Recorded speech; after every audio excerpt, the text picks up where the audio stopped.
चतुर्थ दिन में पहुंची पंचायत निर्वाही अधिकारी अनिर्दिष्ट काल कार्यबंद आंदोलन। घटनास्थल को पहुंची आलोचना कर लक्ष्मीपुर विधायक। निखिल उत्कल पंचायत निर्वाही अधिकारी संघ कोरापुट जिला शाखा तरफ अनिर्दिष्ट काल पर्यंत कार्यबंद आंदोलन चतुर्थ दिन में पहुंची। आंदोलन जो जिलार समस्त पंचायत कार्यालय मानक कार्य बाधाप्राप्त होता बेले लोक मैंने असुविधार सम्मुखीन होती। एने लक्ष्मीपुर विधायक प्रभुजनी आंदोलनरत पीओ निकट में पहुंची सेमानों आलोचना करिसेंती। पीओ मानक जो दुईटी दाबी रही से संक्रांत में माननीय मुख्यमंत्री अवगत करा समाधान पर चेष्टा करा बोली विधायक श्री जानी कहते।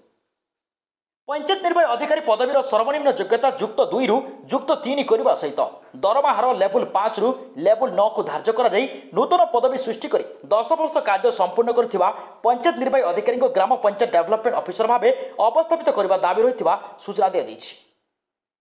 एने चलित मास 7 तारिख 17 तारिख पर्यंत समस्त पंचायत निर्वाही अधिकारी माने कला ब्याज परिधान कर प्रतीकात्मक आंदोलन सह कार्य करते, किंतु एथिपाई सरकार कौन कार्यानुष्ठान ग्रहण न कर पंचायत निर्वाही अधिकारी माने बाध्य अनिर्दिष्ट काल पर्यंत कार्य बंद आंदोलन करने को निष्पत्ति निया संघ पक्षर सूचना दी।